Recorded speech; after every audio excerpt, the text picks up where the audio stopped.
don't know why do I have that glare in my glasses. Doesn't matter which direction I'm sitting and looking, it follows me around the room. Gosh, those are big glasses, aren't they? Maybe I should change them for another pair. I'm going to try another pair. These are too big. Let's try these. I got the choice, you know. I don't have to tell you that. You already know that. Let's see how these look.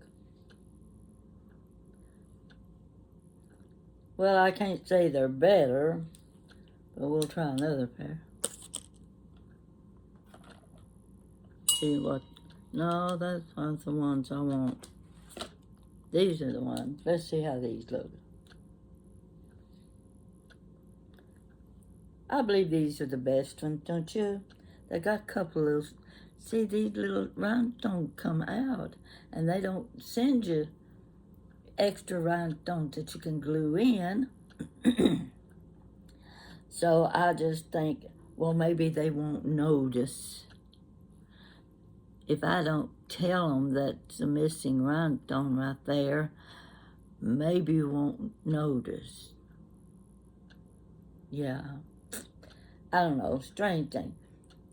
Why am I worried about something like that? Do you ever just stand in the middle of a room looking around and you don't know what you're looking for? You're looking for something, but you don't know what it is. I'm getting to where I do that a lot now. Sometimes I find it, sometimes I don't. And even when I find it, I'm not sure that's what I was looking for. No, y'all don't have problems like that. You're probably sitting there thinking, she's worn this same shirt 2 days in a row. Well, I'm going to tell you this. I don't have to wear it 2 days in a row. I got 3 just like it. They're all the same color. I can put them side by side, and you can't tell one from the other. And I keep wondering,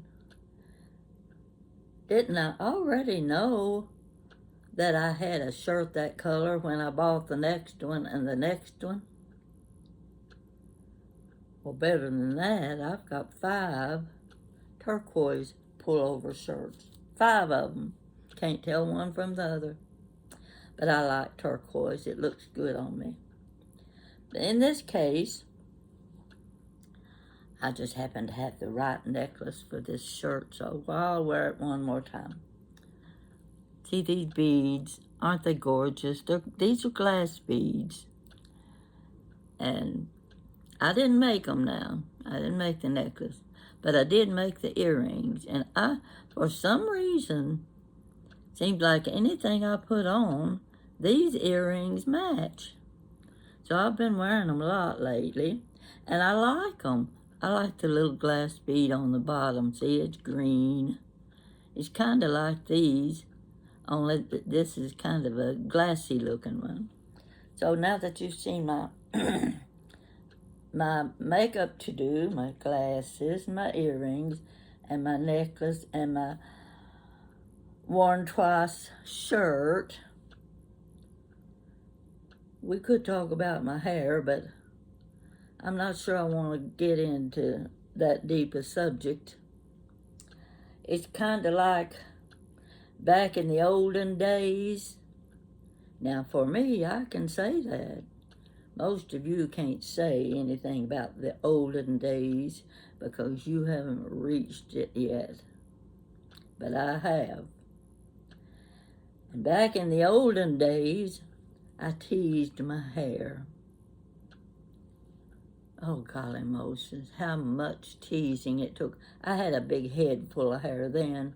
It was dark auburn. Right pretty color. I didn't think so, but everybody else did. And so I teased it every morning before I went to work. It's been several years now since I've done any teasing on my hair, and I think I'm back to the point This morning I said I'm going to have to tease my hair. It looks so awful. It won't do anything.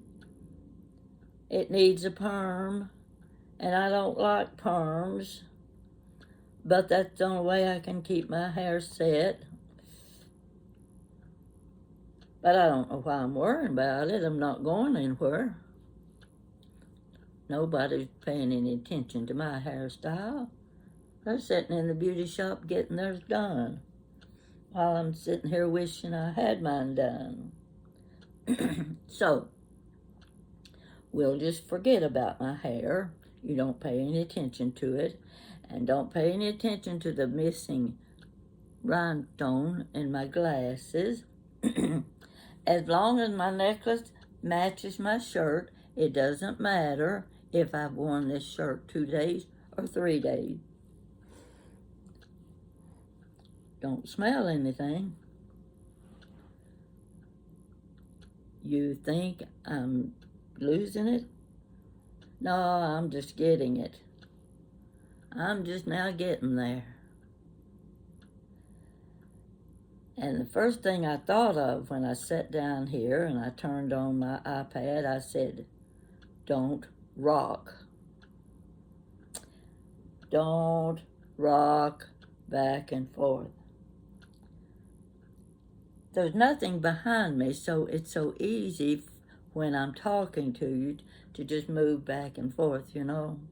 But if I had a nice big pillow behind me instead of under my butt, so I can be high enough for you to see my face. Why am I talking about things like this? I guess I'm running out of stories to tell. And I am. I'm actually,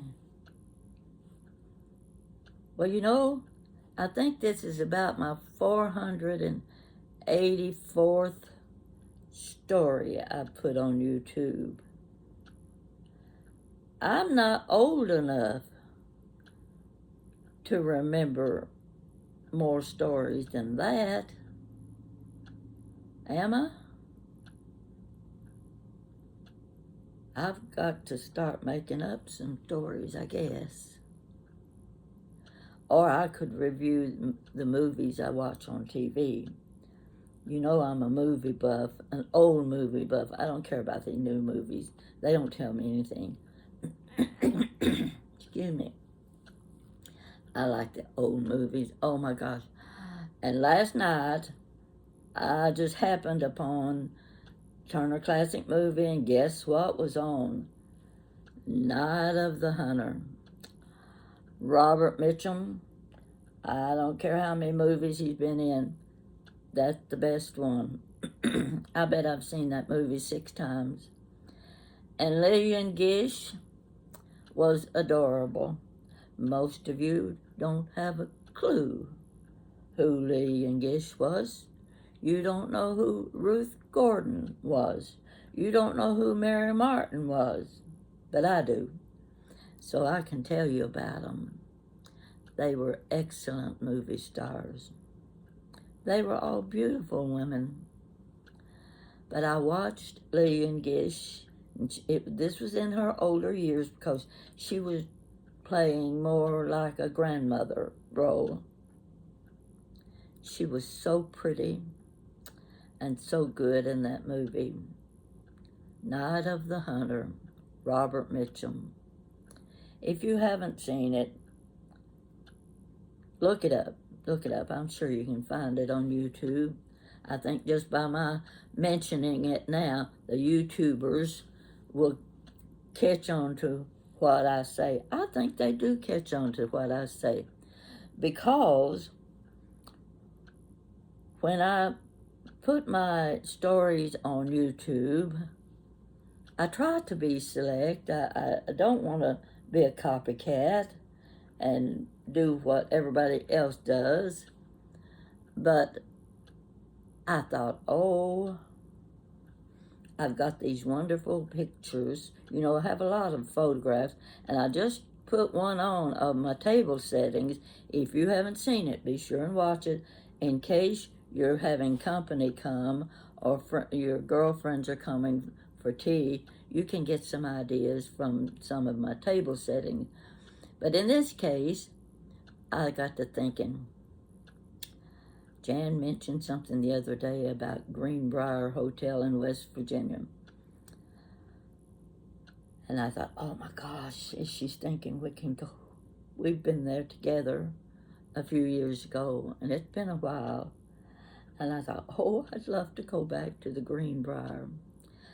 So I think I'll just take my photographs and I'll put them on YouTube like I did my table settings, and let people see the room I stayed in and some of the things I saw and did in the dining rooms, all that sort of thing. And you know, while I was gathering up my photographs, I went on YouTube to see who's on, what they're showing. I'll bet I spotted at least six YouTubers showing the Greenbrier Hotel. Well, that just flubbed my dub. What could I add to that they didn't already show? But I was a little unhappy about that because I was going to show you some really nice pictures. Wouldn't be of me, they would just be pictures I took at the Greenbrier Hotel. And so, but I've still got the photographs. I might just wait a little while till these have calmed down and people have seen all they want to see of the hotel. I'll wait a while, and maybe I'll come back and do pictures of the Greenbrier Hotel with snow on the ground. Gosh, it was pretty, really pretty. Did I just make a mistake by saying that? Probably did, but I make mistakes all the time anyway.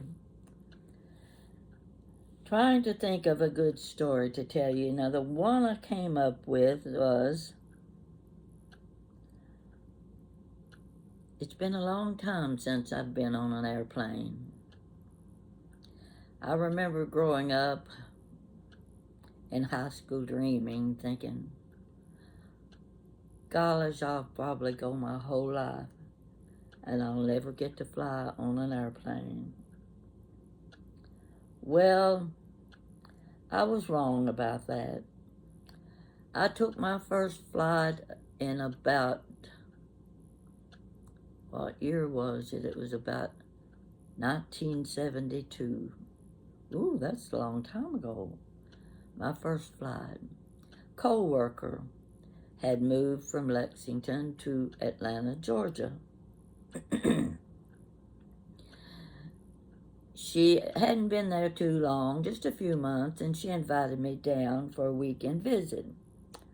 Well, I wasn't going to drive, and especially in Atlanta. I've heard it's, whoa, wild in Atlanta. So I was going to fly my first time on an airplane. So I flew to Atlanta for the weekend. I don't remember much about that flight, though. But then I took another plane ride. No, that was my second flight. My first flight was about 1965. My sister and brother-in-law, my brother-in-law, he was a minister, and they belonged to the Southern Baptist Convention. So they were going to Miami for a week-long convention. They were driving down. They had their two little boys with them. They were like 6, and the older one was about 12 years old, I guess.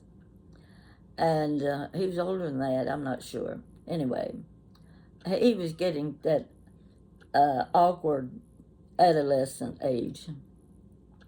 The 6-year-old had learned to talk. 6 years old.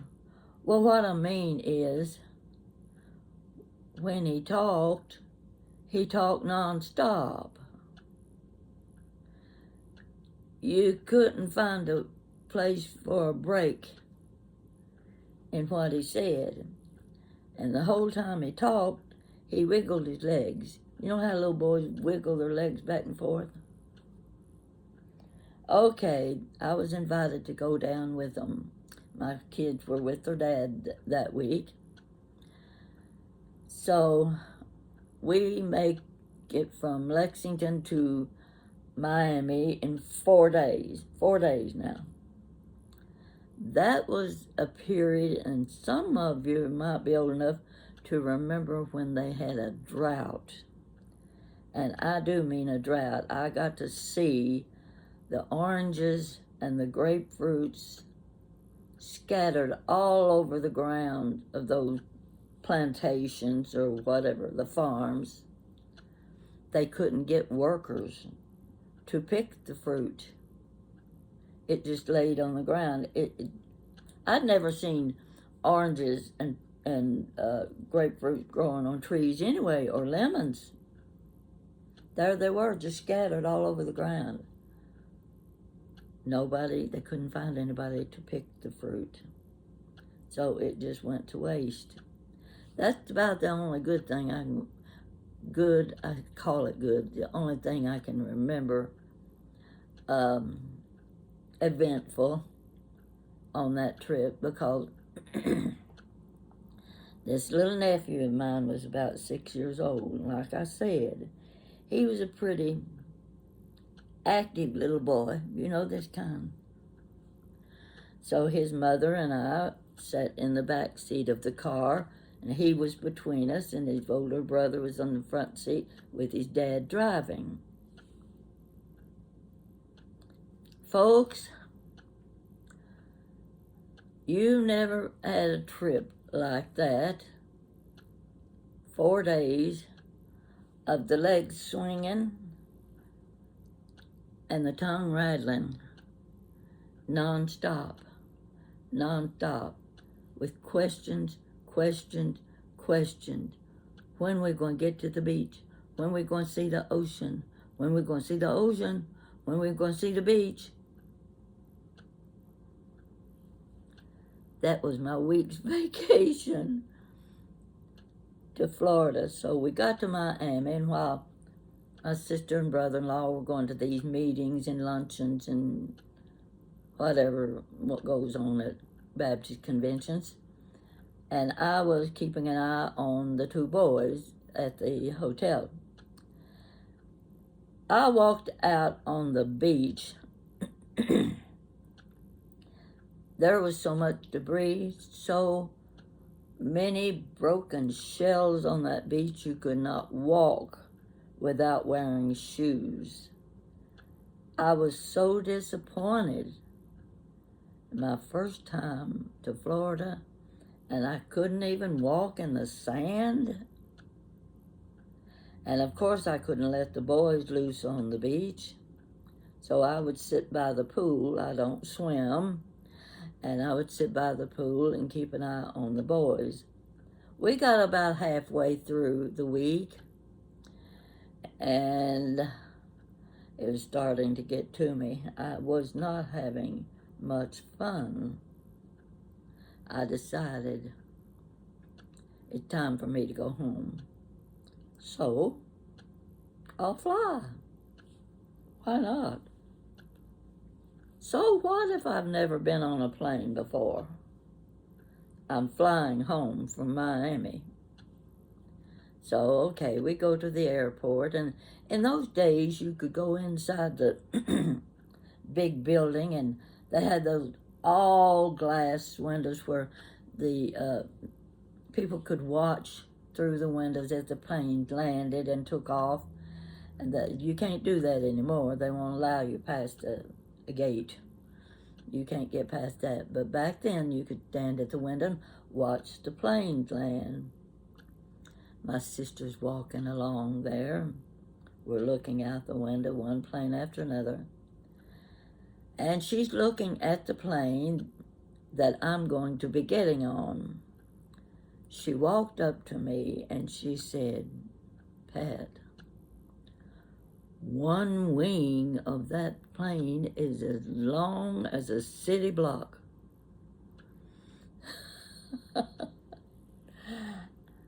Well, it's funny now. It wasn't so funny then because I was going to be getting on that plane, and one wing is as long as a city block. That was my first flight, and of all things, I had to change planes in Atlanta. I'm not a fast walker or fast at anything, but in Atlanta, you go down one long aisle. After you get off your plane, you go down one long aisle, which seemed the length of the city of Atlanta. You turn around to your right, you turn right again, and you go back down another aisle, same direction that you just came from, but you're going to another plane. That's where my second plane was taking off. Now that was pretty rough considering it was my first airplane flight, and it was on a big plane, not one of those that I'd go out to Lexington Airport and see those little private planes. This was a big plane. Pretty scary. That was many years ago. And how I remember it, I don't know, unless it was because it scared me half to death. But it didn't stop me from flying. I knew if I really wanted to go somewhere, I wanted to go to Florida, I'd have to get on a plane. Because I wasn't driving to Florida. I wasn't driving anywhere out of state, unless it was Tennessee. So, let's see. I've had quite a few flights on American Airlines and mostly Delta. I like the Delta flights. Most of them I would take out of Cincinnati. I took it out of Cincinnati twice to get to London, England. Usually had to go from Cincinnati to New York City, change planes, and I would meet my friend in New York City, and off we went to London, England. I've done that several times. Then again,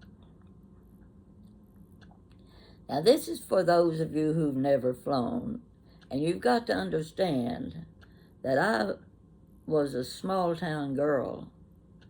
I'd never even ridden the Greyhound bus, and I certainly had not ridden on a train because my daddy didn't work for the railroad.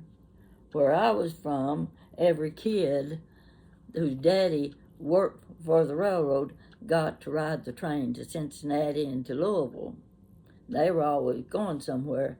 I didn't get to go anywhere because Daddy was off somewhere working in another city or state, and none of us in my family knew how to drive. We were so backwoodsy, we didn't know how to do anything except walk, because we walked everywhere we went. But anyway, we managed to get through life with our small amount of knowledge of worldwide events and places to go. But I can look back now and think of how many times I have flown.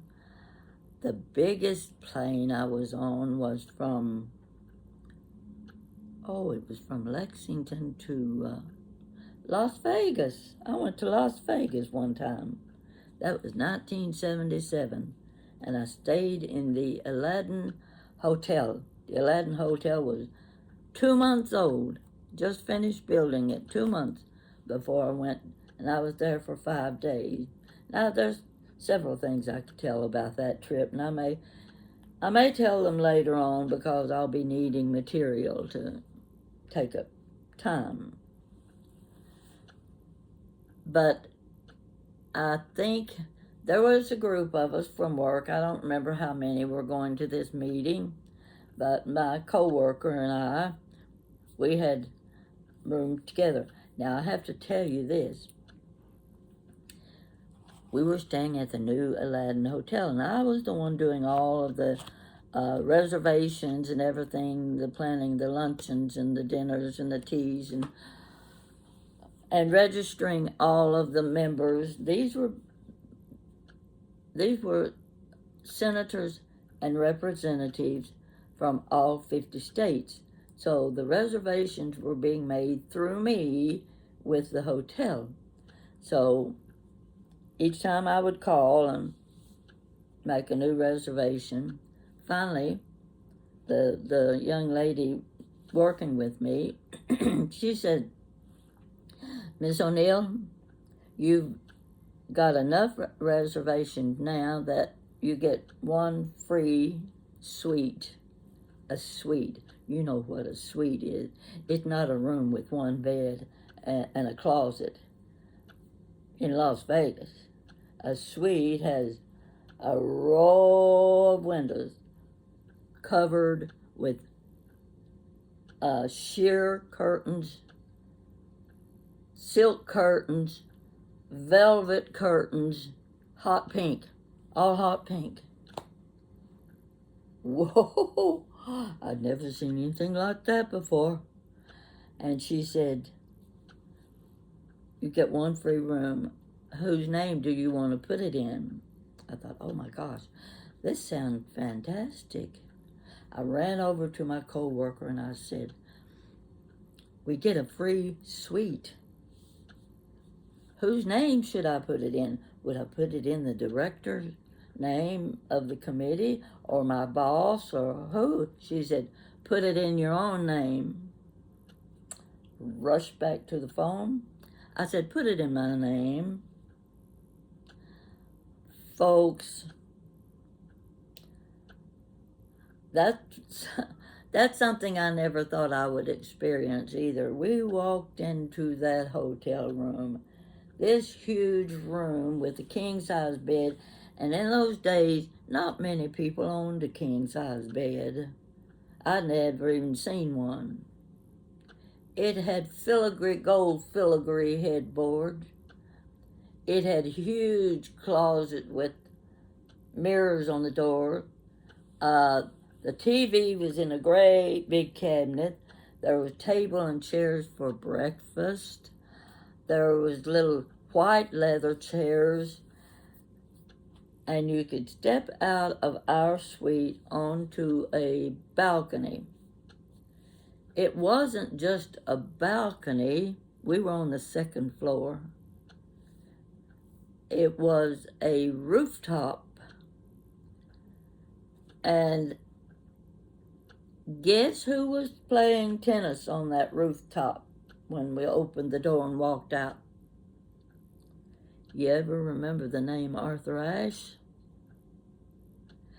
Well, for those of you who don't know who Arthur Ashe was, champion tennis player, out there practicing his hand. That'll flip your lid.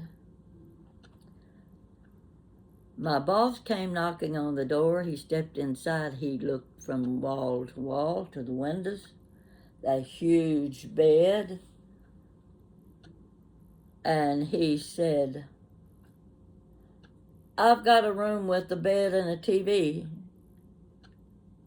How did you get this?" And my friend said she was the one making the reservations. I'd never had, I think it was about a $3,000 suite. That was in 1977. That's the flight to Las Vegas coming back. I didn't know airplanes had a first class section, a middle section, and then a back section. Looked around. None of our co-workers were in the middle section with my friend Karen. Karen and I we were the only passengers in the middle section of that plane. Has 2 aisles too. It was so quiet all the way back from Las Vegas to Lexington. That was my first flight on a big, I don't know what it was, 737, whatever kind of plane it was. Karen and me with the whole cabin to ourselves. Yes, folks, I was moving on up. I went to New Orleans for a meeting. Now, New Orleans was where I got to meet the cockroaches. You know, I told you about the cockroaches. What more can you say except they're big ugly bugs? And thank goodness we don't have them that look like that here in Lexington. I don't think we do. If we do, I'm moving. So that was trip to New Orleans. So you see, with my job, I got to travel a pretty good bit, and I was in Washington, D.C. several times. I was in a hotel in Washington, D.C. when I walked up to the desk clerk, tall young man. He was a handsome young man. He was studying hotel management. And he said, how was it? Rock Hudson had just left. We were in the new section of the hotel. You took a crosswalk, and then when you got to the new section, the aisles, the corridors were in a circle. You circled around instead of going straight down the aisle. And he said Rock Hudson just left, and we're expecting Clint Eastwood anytime. Oh, gosh. You know what it's like to camp out in the hall of a hotel in a chair? Because we knew Clint Eastwood would be staying in the new section of the hotel where we were. But he didn't show up. Okay, so he didn't show up. At least it was exciting with the expectations. So that was that one trip. But I never had any fear when I was on the plane. I always thought I would panic. I've got sisters that wouldn't even stand and watch a plane take off because they're afraid it's going to crash. So I just accepted the fact, if it's my time to go, I'll go. I'll be happy going. That's the only way I could look at it, since there wouldn't be anything I could do about it. But I'd say I died happy. And I've always said that, so I'm not afraid to fly. I'm afraid of the people who are watching the planes that are flying. And you understand what I'm saying about that. Because I took a trip to England not long after the 9/11. That was a tricky one. Do we go or do we not go? Do we take a chance? We took the chance. We flew to London, England, 2 years after 9/11. I just had to have faith that everything would be okay. And I still had that belief that if it's my time to go, I'll be going.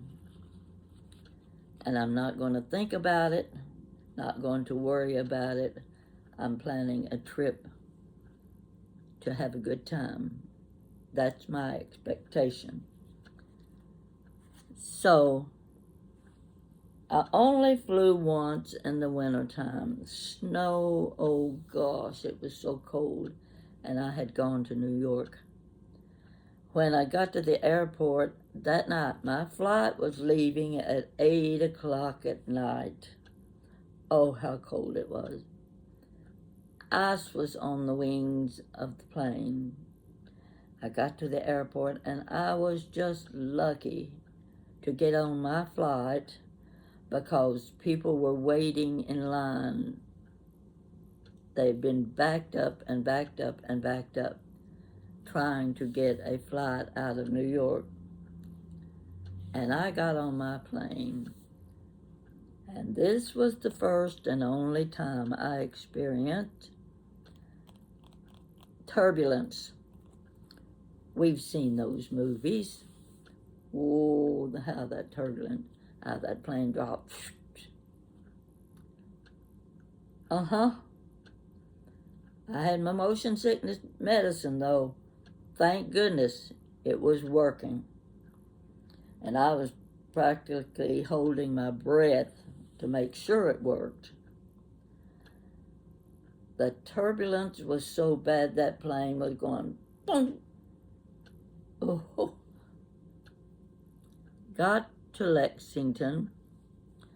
The wind would have blown a wig off your head, I'll tell you that. I wasn't worried what my hair looked like, because my hair looked like everybody else's. It looked like the birds had nested in my head.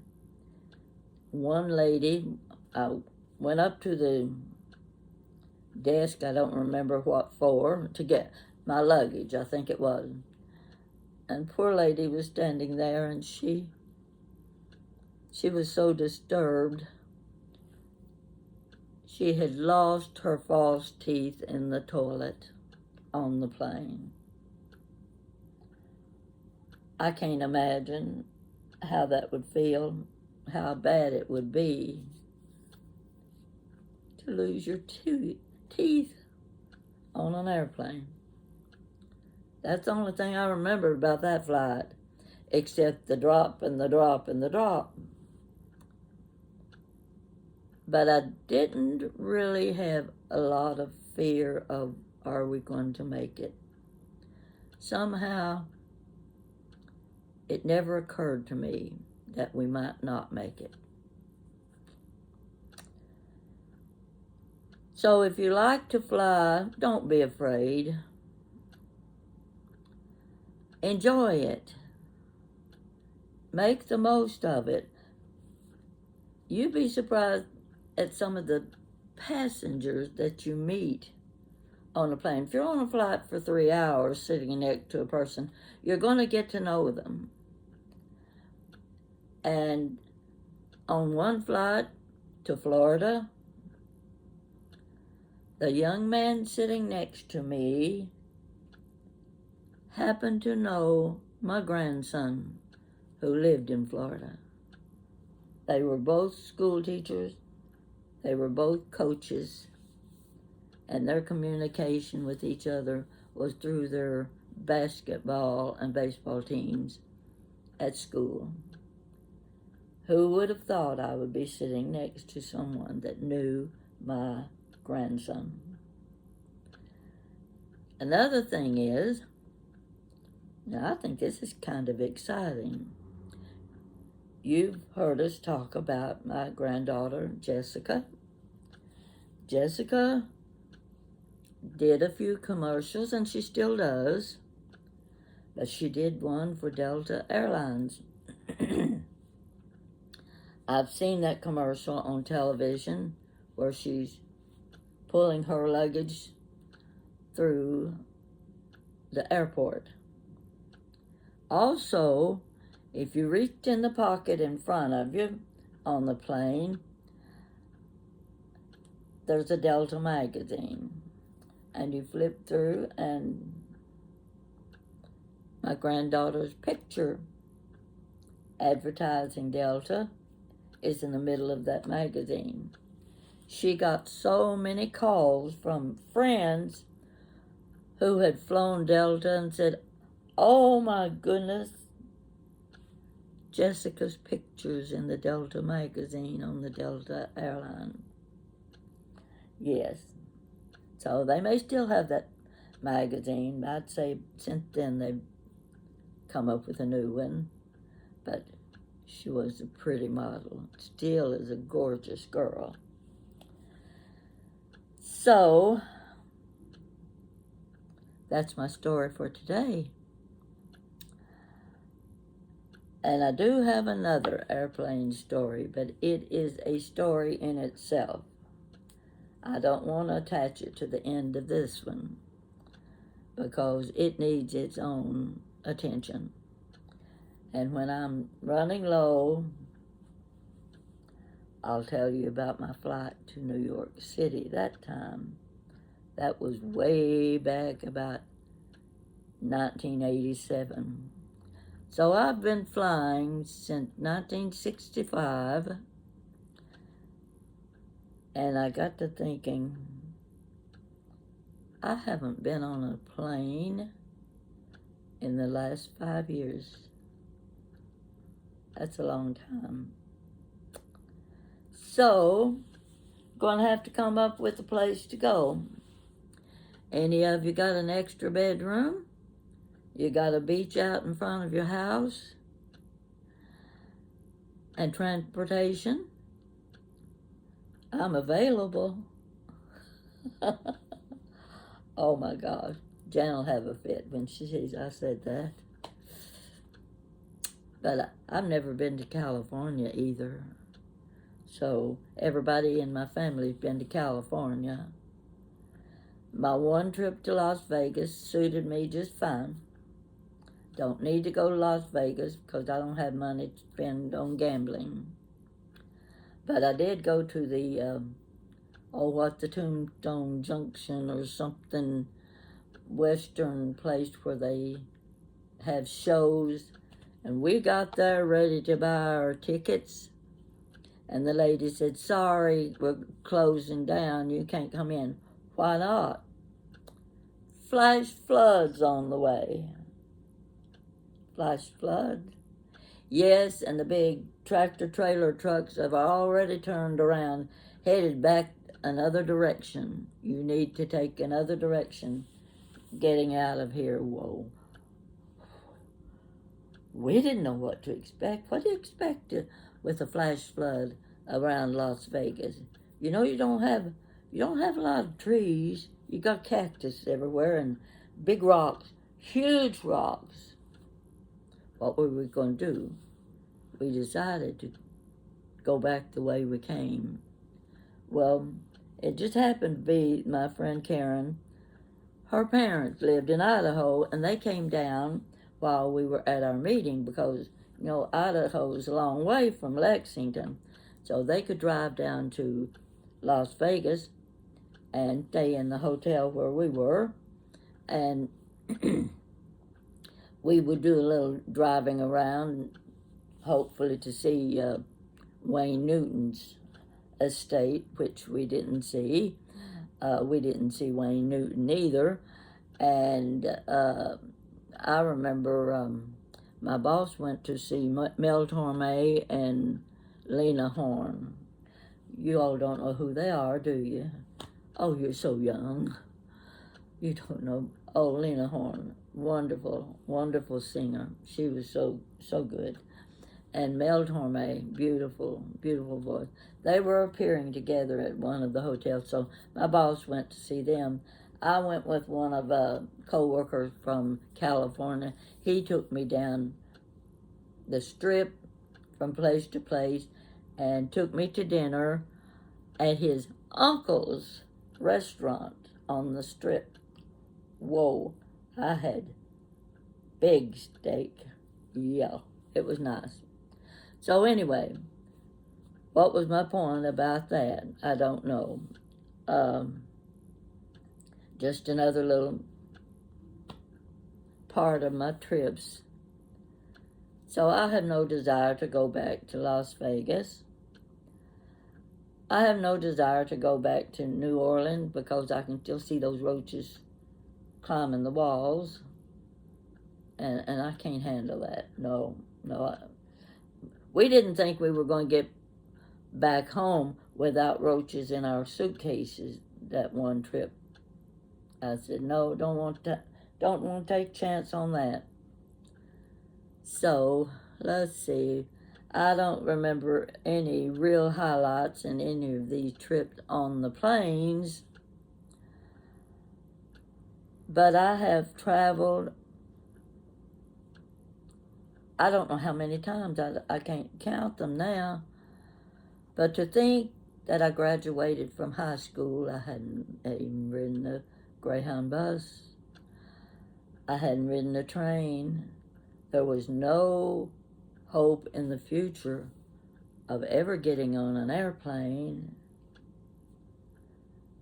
But you see how life can change, and the thing that you can experience, but at the time they're not that exciting, or you don't think they're going to be exciting. They just happen one at a time. And now I can look back on them and think what a wonderful experience it was for me to get to go that many places. I may have left out one or two places, I don't remember. Went to Chicago once. Funny thing about that trip was I never got out of the hotel. These were all senators and representatives, and my boss. And then there was me. What was I going to do while these men were all together, going to dinner together, doing this, that, and the other, and I was there with the program planning and meeting planning, whatever. But I did get to go to one in Indianapolis. There I was, all those men. What was I going to do with my free time, at dinner time? What was I going to do? No, my boss didn't invite me to go along with them, and I really didn't want to anyway, to have dinner. But I got the phone rang in my room, and it was the director of the committee's wife. She was going to be going to lunch with her husband and the other members of the committee, and she invited me to come along, and I did. I've never eaten that in a restaurant that served you from good china, sterling silverware, crystal glasses. Man alive, this small town girl had a lot to learn how the upper class lives. And it was nice, but I was a nervous wreck. Of course I was. I didn't have anybody to talk to. I'm stuck in the middle of about 15 men. Which one am I going to talk to, or which one's going to talk to me?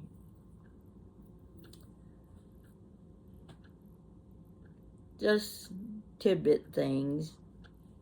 Got to see the pandas in Washington, D.C. Remember when I think China gave the United States 2 big pandas for the Washington Zoo?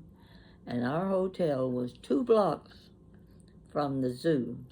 And we walked down the hill, and there were those beautiful big pandas.